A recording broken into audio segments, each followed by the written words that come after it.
हमारे जिला कांग्रेस कमेटी के अध्यक्ष श्री शिव कुमार जी, नगर निगम की हमारी अध्यक्षा श्रीमती पूनम ग्रोवर जी, हमारे प्रदेश कांग्रेस कमेटी के हमारे प्रवक्ता श्री जेठी जी, हमारे जोगिंद्रा बैंक के हमारे अध्यक्ष श्री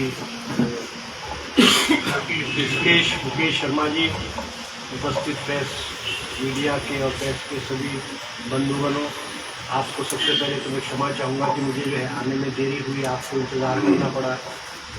आज जो प्रेस कॉन्फ्रेंस जो रखी गई है ये हिमाचल प्रदेश जो है बहुत संकट के दौर से गुजरा है और पिछले 3-4 महीने जो है हिमाचल प्रदेश के इतिहास में बहुत कठिन और बड़े दुखदायक रहे हैं। मगर हम तो बधाई देंगे मुख्यमंत्री श्री सुखविंदर सिंह सुक्खू जी को और हिमाचल प्रदेश के सभी अधिकारियों को, जिन्होंने इस त्रासदी में, इस मुश्किल घड़ी में हिमाचल प्रदेश को आगे निकाला है।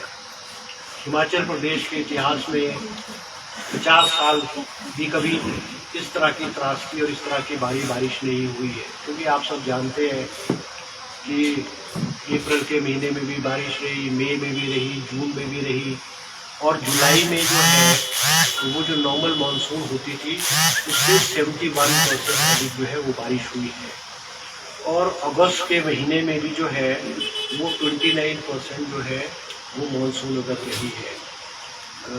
आप सब मीडिया के लोगों को मालूम है कि हिमाचल प्रदेश में कोई 498 लोगों की जो है इसमें जान गई है। आपके सोलन में भी, शांति में भी भारी नुकसान हुआ है, बहुत सारे घर तबाह हुए हैं और हिमाचल प्रदेश में 3,500 घर जो है वो कम्प्लीटली डैमेज हुए हैं और 13,000 के करीब जो घर है वो आंशिक रूप से जो है वो प्रभावित हुए हैं। और उस बीच पिछले 3 महीनों में जब ये दौर गुजर रहा था, पार्शली या आंशिक रूप से सरकार ने थोड़ी राहत के रूप में लोगों को दी है, जो पुराने रिलीफ मैनुअल के मुताबिक चलता था। मगर हम मुख्यमंत्री श्री सुखविंदर सिंह सुक्खू जी को बधाई देंगे, जिन्होंने अभी नया रिलीफ पैकेज जो है हिमाचल प्रदेश में जो आपका आई है, क्योंकि पहले 1,30,000 रुपये मकान जो कम्प्लीटली डैमेज हो जाता था, 1,30,000 रुपये के मकान के लिए मिलते थे, जिससे मकान दोबारा नहीं बना करता था।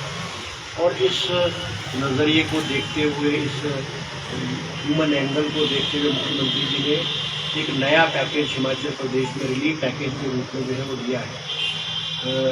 ये जो पैकेज आया है, मेरे ख्याल हिंदुस्तान के इतिहास में ऐसी राहत और इतना बड़ा पैकेज और इतनी बड़ी जो राशि है पैसे के रूप में, वो हिंदुस्तान के किसी भी राज्य ने जो है आज तक नहीं दी।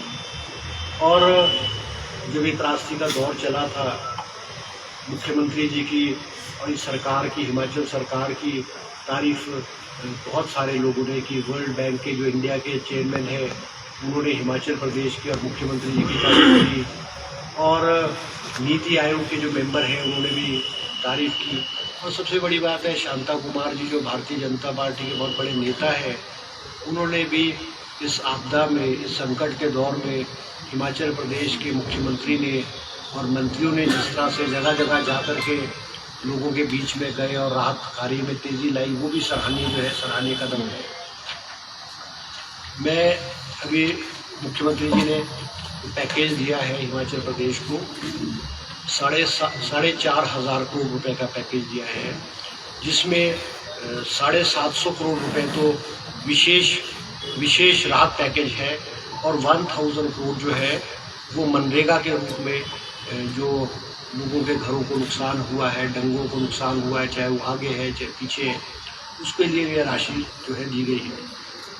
मैं ये भी आपको आप मीडिया के माध्यम से हिमाचल प्रदेश के लोगों को बताना चाहूँगा कि पहले जो मकान एक कम्प्लीटली डैमेज हो जाता था उसको 1,30,000 रुपये मिला करते थे और अब वो राशि बढ़ा करके जो है वो 7 लाख रुपये कर दी गई और 7 लाख राशि के हकदार जो है वो 3,500 घर जो हिमाचल प्रदेश में ग्रसित हुए हैं उन सबको 7 लाख रुपए के हिसाब से जो है मिलेगी। इसके अलावा कच्चे घरों को जो पहले मुआवजा मिला करता था वो 4,000 रुपये मिला करता था, और अब उसको बढ़ा करके जो है 1 लाख रुपए जो है कच्चे मकानों के लिए भी 1 लाख रुपए की राशि 25 गुना जो है वो बढ़ाया गया है, 1 लाख रुपए उसकी राशि कर दी गई है। इसके अलावा जो पार्शली डैमेज घर हुआ करते थे, जैसे किसी की एक दीवार में क्रैक्स आ गए हैं, एक दीवार या 2 दीवार डैमेज हो जाती थी, वो पहले जो है 6,500 रुपये मिला करते थे। अब उस राशि को भी बढ़ा करके जो है 1 लाख रुपये जो है 1 लाख रुपये कर दिया गया। पहले अगर दुकान है, क्योंकि बहुत सारी इसमें इस आपदा के दौरान बहुत सारी दुकानें भी डैमेज हुए, जहाँ मान लोगों के घर हुए वहाँ दुकानें भी डैमेज हुए। पहले जो है वो दुकान के नुकसान पे 25,000 रुपये मिला करता था, और अब इसको बढ़ा करके 1 लाख रुपये कर दिया गया है। इसी तरह से गौशाला के नुकसान होता था, उसको 30,000 रुपये मिला करते थे, 3,000 रुपये मिला करते थे, और अब राशि बढ़ा करके 50,000 रुपये कर दी गई है। और इस तरह से जो है प्रदेश में 670 दुकानें व ढाबों को नुकसान हुआ है, और ये 670 लोगों को 1-1 लाख रुपए के हिसाब से राशि जो है वो मिलेगी। गौशालाएं जो हिमाचल प्रदेश में हुई है, नुकसान हुए, वो 8,300 के करीब जो नुकसान हुए, इन सबको भी 1-1 लाख रुपए जो है मिला करेगा। पहले किराएदारों को जो मिलता था उसकी कोई प्रावधान नहीं था, मकान मालिक को तो जरूर मिला करता था मगर किराएदार को नहीं मिला करता था। पहले किराएदार को पहले 25,000 रुपये मिला करते थे, अब वो 20 गुना बढ़ा करके उसको नहीं, पहले किराएदार को 25,000 रुपये मिला करता था, 2500 रुपये मिला करता था, उसको 20 गुना बढ़ा करके 50,000 रुपये जो है वो कर दिया गया है। और इसी तरह से जैसे हमारे ग्रामीण क्षेत्रों में जो पशु है, चाहे घोड़ा है, गाय है, भैंस है, इनके लिए जो है बहुत कम राशि मिला करती थी। पहले 3750 मिला करती थी, अब उसको बढ़ा करके 55,000 रुपये कर दिया गया है। और पहले जो बकरी है और जो छोटे होते हैं, गाय भेड़ है, बकरी है, उसको 4,000 मिलते थे, वो राशि बढ़ा करके 6,000 रुपये कर दी। इसी तरह से कृषि एवं बागवानी योग्य भूमि को भी नुकसान हुआ है। पहले 3,615 रुपये प्रति बीघा मिला करते थे, अभी इसको बढ़ा करके 10,000 रुपये प्रति बीघा किया गया है। फसल के नुकसान को पहले 500 रुपये बीघा मिला करते थे, अब इसे बढ़ा करके 4,000 रुपये प्रति बीघा कर दिया गया है। इसके अलावा कृषि एवं बागवानी भूमि से सिल्ट निकालने के लिए आर्थिक सहायता जो है वो 1,300 रुपये से बढ़ा करके 5,000 रुपये कर दी, क्योंकि बहुत सारे लोगों के खेतों में सिल्ट आ गया है, मिट्टी आ गई है, मतलब उसको रिमूव करने के लिए जो है वो हम अपने बढ़ा करके 5,000। आपदा के कारण हुए तबाही में प्रदेश के 37,899 बीघा कृषि भूमि, 17,947 बागवानी भूमि को नुकसान हुआ है, और जबकि 26,490 बीघा की फसल को क्षति हुई है। और इसके अलावा जो है राज्य सरकार ने ये भी फैसला लिया, क्योंकि बहुत सारे जगहों में ये हुआ है कि घर के घर बह गए हैं, और कई जगह तो जो है बहुत सारे हिमाचल प्रदेश में ज़मीन ही, जिसके पास अगर 10 बीघे 15 बीघे ज़मीन थी, वो सारी की सारी ज़मीन बैठ गई है, और वो अगर मकान बनाने लायक नहीं है। बहुत सारे ऐसे लोग हैं जो बेघर हो चुके हैं, उनका ज़मीन है उनके पास, मगर उस ज़मीन पे मकान नहीं बनाया जा सकता क्योंकि वो ज़मीन ढक गई है। इसको देखते हुए मुख्यमंत्री जी ने जो ऐसे लोग हैं उनको ग्रामीण क्षेत्र में 3 बिस्वे ज़मीन दी जाएगी, और शहरी क्षेत्र में जो है उनको 2 बिस्वे ज़मीन जो दी जाएगी। इसके अलावा जो है सफाई कर्मचारी हैं हमारे बहुत सारे ज़िलों में, जैसे मंडी में बहुत सारे लोग हैं, या हम भी होंगे, जो हिमाचली नहीं है, क्योंकि हमारा लैंड रेवेन्यू एक्ट में केवल ज़मीन देने का प्रावधान जो है वो हिमाचली से होता है। मगर इस त्रासदी के दौरान जैसे हमारे कृष्णनगर शिमला में है, बहुत सारी फैमिली डिस्प्लेस हुई है, मंडी में हुई है, और बहुत जगह हुई है, तो ऐसे लोगों को भी जो हिमाचली नहीं है और हिमाचल प्रदेश में उनके घर पे, उनको भी रिलैक्सेशन दे करके 3 बिस्वा जो है वो ज़मीन जो है दी जाएगी। और ऐसे परिवारों को जो घर बनाएंगे है, ऐसे परिवारों को बिजली व पानी कनेक्शन की सुविधा भी सरकार मुफ्त में देगी। नए मकान बनाए जाएंगे, उसमें पानी का कनेक्शन और बिजली की वो भी जो है फ्री दी जाएगी। और सीमेंट मकान बनाने के लिए जितना भी लगेगा वो सब्सिडाइज रेट्स पे, क्योंकि जो मार्केट का रेट है वो तो मुझे लगता है कोई 480 रुपये पर बैग है, 430 440 के आसपास है। मगर जो गवर्नमेंट को सप्लाई सीमेंट कंपनीज देती है वो एक सब्सिडाइज रेट होता है, अराउंड अबाउट 275 280 रुपीज़ है, 280 रुपीज़ पर बैग होता है। तो ऐसे लोगों को सरकार जो है कंपनियों से सब्सिडाइज रेट में जो है वो सीमेंट को जो है प्रदान कराया जाएगा। और इसके अलावा जो है क्योंकि बहुत सारे जगहों में शिविर कैंप लगे और लोग शिविर कैंपों में रहे हैं, मगर अब वो शिविर कैंपों में ज़्यादा नहीं रह पाएंगे। अगर रहेंगे भी तो उनको सरकार ने प्रावधान किया है कि उनको रसोई गैस फ्री दी गई है, 20 किलो आटा, 15 किलो चावल, 3 किलोग्राम दाल, 2 किलोग्राम चीनी व 2 लीटर तेल प्रति माह जो है वो 31 मार्च 2024 तक जो है वो निःशुल्क जो है वो सरकार जो है वो प्रदान करेगी। अब बहुत सारे लोग किराए में भी रह रहे हैं, बहुत सारी फैमिलीज डिस्प्लेस हुई, जैसे मैंने जिक्र किया आपको कि 3500 के करीब फैमिलीज तो कम्प्लीटली डैमेज है, 13,000 के करीब पार्शली डैमेज है। तो एक बहुत बड़ा लार्ज नंबर है हिमाचल प्रदेश में जो घरों से बेघर हो चुका है। ऐसे लोगों को जो वहाँ वो राहत शिविर में नहीं रहना चाहते, फैमिलीज बड़ी है, उनको सरकार ने और मुख्यमंत्री जी ने रहने के लिए ग्रामीण क्षेत्र में किराए के रूप में जो रेंट आउट पे मकान ले सकते हैं, उसका जो किराया है ग्रामीण क्षेत्र में 5,000 रुपये गवर्नमेंट बेयर करेगी और शहरी क्षेत्र में 10,000 रुपये के किराए के रूप में उनको जिस मकान में रहेंगे वो 6 महीने तक उसमें सरकार जो उनको 6 महीने का किराया जो है वो देगी। इसके अलावा सरकार ने जो है समय समय पर डिस्ट्रिक्ट्स में और जो हमारा इंफ्रास्ट्रक्चर डैमेज हुआ था, रोड्स, बिल्डिंग और वाटर सप्लाई स्कीम जो डैमेज हुई थी, उनको रिस्टोर करने के लिए समय समय पर जो है पैसा दिया है। और अभी तक NDRF और SDRF के तहत 750 करोड़ रुपए की राशि जो है आवश्यक सेवाओं की बहाली के लिए जिलों में जारी कर दी गई है। और PWD और IPA डिपार्टमेंट को 829 करोड़ रुपीज़ भी जो है सरकार द्वारा, हिमाचल सरकार द्वारा उनको दे दिए गए हैं।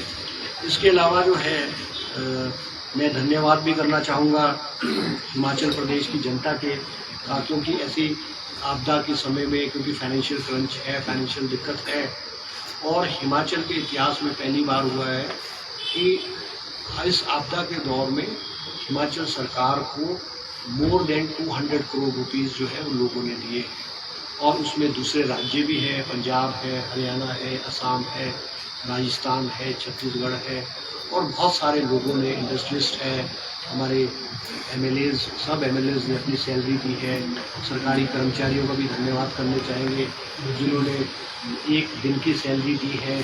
छोटे छोटे बच्चों ने अपनी गुल्लक तोड़ करके वो एक पैसा, थोड़ा थोड़ा पैसा इकट्ठा करते थे, वो भी आपदा राहत कोष में जो है दिया है। और जब कोरोना का दौर आया था उस वक्त भी इतना पैसा नहीं दिया गया, क्योंकि उस वक्त भी मेरे ख्याल अराउंड अबाउट 142 करोड़ के आसपास जो है उस वक्त आया था। मगर ये एक बहुत बड़ा हिमाचल के लोगों के मन में जो है उस गवर्नमेंट के प्रति और लोगों के प्रति एक सहानुभूति और दर्द था, इसको दिया गया है। और सबसे बड़ी बात ये रही है कि जब आपदा आती है, कोई स्टेट लेवल के इश्यूज होते हैं, तो सभी राजनीतिक पार्टी मिलकर के इकट्ठे होकर के उसमें साथ देते हैं। जब कोरोना का दौर आया और हम कांग्रेस पार्टी विपक्ष में थी, तो हमने विधानसभा के अंदर और विधानसभा के बाहर जो है उस वक्त की भारतीय जनता पार्टी की सरकार का साथ जो है वो दिया था। मगर प्रदेश आपदा हिमाचल सरकार ने इसको अगस्त महीने में 18 अगस्त को इसको जो है आपदा घोषित किया। मगर अभी हाल में हमारा जो मानसून सेशन, विधानसभा का मानसून सेशन हुआ और पहले ही दिन मुख्यमंत्री जी ने सदन में एक प्रस्ताव रखा कि केंद्र सरकार से गुजारिश की जाए कि वो इसको राष्ट्रीय आपदा घोषित करे और हिमाचल प्रदेश में जो नुकसान हुआ है उसकी भरपाई के लिए केंद्र सरकार जो है पैसा दे। मगर दुख का विषय हुआ, उस पर चर्चा 3 दिन चर्चा हुई और कुछ भारतीय जनता पार्टी के विधायकों ने भी समर्थन, इस जो प्रस्ताव था, सरकारी प्रस्ताव था, उसका समर्थन किया। मगर हैरानी उस वक्त हुई कि जब उसमें वोटिंग करने की बारी आई, उसको पास करने का समय आया और जब माननीय अध्यक्ष ने उसको वोटिंग के लिए रखा तो भारतीय जनता पार्टी ने उसका जो है विरोध किया। उन्होंने उसका विरोध किया, उसका समर्थन नहीं दिया। और उसका मायने ये कि भाई इन्होंने हिमाचल प्रदेश की जो जनता है, हिमाचल प्रदेश के जो लोग हैं और हिमाचल प्रदेश के लोगों की भावनाएं हैं, उसके साथ जो है खिलवाड़ किया। और कहते हैं ना, जैसे 1971 में जब हिमाचल प्रदेश को स्टेटहुड मिला, उस वक्त भी भारतीय जनता पार्टी ने जो है उसका विरोध किया था और ये उस वक्त कहते थे स्टेटहुड को मारो खुद। आज ये दूसरा दौर हिमाचल प्रदेश के इतिहास में आया है जब सदन के अंदर भारतीय जनता पार्टी ने जो एक राष्ट्रीय आपदा घोषित करने के लिए और हिमाचल प्रदेश के हितों की लड़ाई लड़ने के लिए प्रस्ताव रखा, उसका जो है वो विरोध किया। और ये एक बहुत दुर्भाग्यपूर्ण घटनाएं हैं। आज हिमाचल प्रदेश में जो नुकसान हुआ है वो राउंड अबाउट 10,000 करोड़ रुपए का नुकसान हुआ है और हमने अपने लिमिटेड रिसोर्सेज से प्रदेश सरकार ने और मुख्यमंत्री जी ने लिमिटेड रिसोर्सेज से बहुत सारी चीज़ों को बहाल भी किया है। और आप हैरान होंगे, जब भारी बारिश हुई with in 48 hours Himachal Pradesh में जो 75,000 के करीब टूरिस्ट फंसे हुए थे, उनको 48 आवर्स में उनको निकाल करके अपने अपने घरों में पहुंचाया गया। बहुत सारे लोगों को तो हेलीकॉप्टर के माध्यम से जहाँ जहाँ फंसे हुए थे, टापू में फंसे हुए थे, दूर क्षेत्र में फंसे हुए थे, चंदन ताल में कोई हमारे कोई 72-74 जो है लोग फंसे हुए थे और वहाँ पे जो हमारे जो और NDRF की और टीम्स थी वो भी जाने से कतरा रहे थे। मगर हमारे जो बागवानी मंत्री है, रेजिस्ट्रेशन मंत्री है जगत सिंह नेगी और संजय अवस्थी, वो माइनस टेम्परेचर में JCB में बैठ करके सारी रात जो है वो वहाँ चंदर ताल वाली जो रोड ब्लॉक थी वो खुलवा करके और उन सब लोगों को अपने साथ जो है वो वापस लाए। तो एक हिमाचल सरकार द्वारा जो है इस संकट के दौर में एक बहुत अच्छा कार्य किया गया है। और हम ये कुछ बातें जो है मैं आपको विशेष करके जो राहत पैकेज है 4,500 करोड़ रुपये का मुख्यमंत्री ने दिया है, उसके लिए मैं मुख्यमंत्री जी का भी धन्यवाद करना चाहूँगा। और हम प्रशासन से वो उम्मीद करेंगे कि इसकी जो इम्प्लीमेंटेशन है, जो राहत कार्य है, राहत की जो पैसा मिलना है, ये पात्र लोगों को, सही लोगों को जो है वो जल्दी से जल्दी जो है वो मिल सके। ये कुछ बातें थी, अगर आपने कुछ और पूछना हो। सर, जो आपदा राहत पैकेज आपका सरकार ने प्रस्तुत किया, उसमें जो भूमिहीनों की बात की गई, तो भूमिहीनों की क्या डेफिनेशन होगी? वही होगी जो पहले से चली आई है? क्योंकि मैं इसलिए पूछ रहा हूँ कि जैसे शामची में है, जिन लोगों के मकान यहाँ गिरे हैं, उनकी यहाँ पर तो जमीन भी गई, भवन भी गया, लेकिन दूसरी जगह पर उनके पास जमीन है, तो वो भूमिहीन की प्रति में आएंगे या नहीं? वो नहीं, भूमिहीन की प्रति में देखो, जिसका को जमीन की जरूरत है, मकान बनाने की जरूरत है, वो उसको जमीन दी जाएगी। जिसको नुकसान हुआ है, अगर वो नुकसान डैमेज वाले में है तो उनको दिया जाएगा। नहीं, जैसे यहाँ पर मकान उनके गिरे हैं लेकिन भूमि उनके गांव में है, मकान भी गिरा, जमीन भी गई, तो वो देखो ऐसा ना, ये तो मैं कुछ इतना क्लैरिफाई नहीं कर पाऊंगा, तो कुछ लीगल चीज़ें कॉम्प्लिकेटेड है। मगर जिनको नुकसान हुआ है, घर डैमेज हुए और वो उस शहर में अगर वो लेना चाहेंगे तो उनको वो पात्र होंगे। सर, उद्योगों पे जो इलेक्ट्रिसिटी के चार्जेस पे इजाफा किया था, विपक्ष इसको खूब बुनाया मॉनसून सत्र में। इस दिशा में क्या अपडेट है सर? उसको उस पर कब होगी जो टैरिफ चार्जेस बढ़ाए? वो ऐसा ना, ये बात आपकी ठीक है कि इलेक्ट्रिसिटी ड्यूटी जो है वो इंडस्ट्रियल सेक्टर में बढ़ाई है और जो इंडस्ट्रियलिस्ट है उनको लगता है कि जो बढ़ाई गई है वो ज़्यादा बढ़ाई गई है। क्योंकि मुझे भी उन्होंने रिप्रेजेंट किया, मुझे भी कहा, मैंने मुख्यमंत्री से भी बात की है, विधानसभा में भी भारतीय जनता पार्टी के कुछ नेताओं ने इस पर चर्चा की और मैंने उनको कहा है कि मेरी मुख्यमंत्री से चर्चा हुई और हम इसको रिड्यूस करेंगे, हम इसको कम कर लेंगे। क्योंकि दिक्कत ये है कि देखो, इस वक्त हमको रिसोर्सेज तो मोबिलाइज करने होंगे। अब गवर्नमेंट ऑफ इंडिया से मोदी जी कहते हैं कि मेरा हिमाचल प्रदेश मेरा दूसरा घर है, मगर मोदी जी यहाँ पे ना हम हिमाचल प्रदेश में आए, ना हमको एक हिमाचल प्रदेश को रिलीफ के रूप में इन्होंने पैसा दिया है। हिमाचल प्रदेश को जो भी पैसा मिला है वो हमारा हक था। अब हमको 180 करोड़ रुपए जुलाई के महीने में मिले, जो हमको जो रिलीफ के रूप में केंद्र सरकार से हर साल मिलते। 180 करोड़ रुपए की किस्त जो हमको दिसंबर में मिलती थी, वो हमको एडवांस में मिली है। 360 करोड़ हमको ये मिला है। इसके अलावा 189 करोड़ रुपये जो रिलीफ के रूप में पिछले कुछ वर्षों का ऑडिट पैरा की वजह से रुका हुआ था, वो हमें 189 करोड़ रुपये जो है मिले हैं। NDRF में हमको गवर्नमेंट ऑफ इंडिया ने 200 करोड़ रुपये दिए हैं, मगर अभी हमें ये पता नहीं है कि वो हमको रिलीफ में रुक के में दिए हैं कि जो आगे हमारे को NDRF का पैसा मिलेगा उसमें कट मार करके वो हमको देंगे। तो हिमाचल गवर्नमेंट ऑफ इंडिया से हमको विशेष पैकेज के रूप में नहीं मिला है। अब जो ये राहत 4,500 करोड़ रुपए का पैकेज है, इसके पैसों को मोबिलाइज करना, इसको इकट्ठा करना, तो ये हमारी मजबूरी है, क्योंकि आज सरकार की प्राथमिकता है सबसे पहले रिलीफ के रूप में लोग जो है दोबारा से बसे, और उसके लिए अगर फंड्स को जनरेट करने के लिए कुछ क्षेत्रों में कुछ चीज़ें बढ़ाई गई हैं तो बड़ी है, मगर इंडस्ट्रियल सेक्टर वाले को हम इसको रिड्यूस करके इसको हम नॉर्मलाइज करेंगे।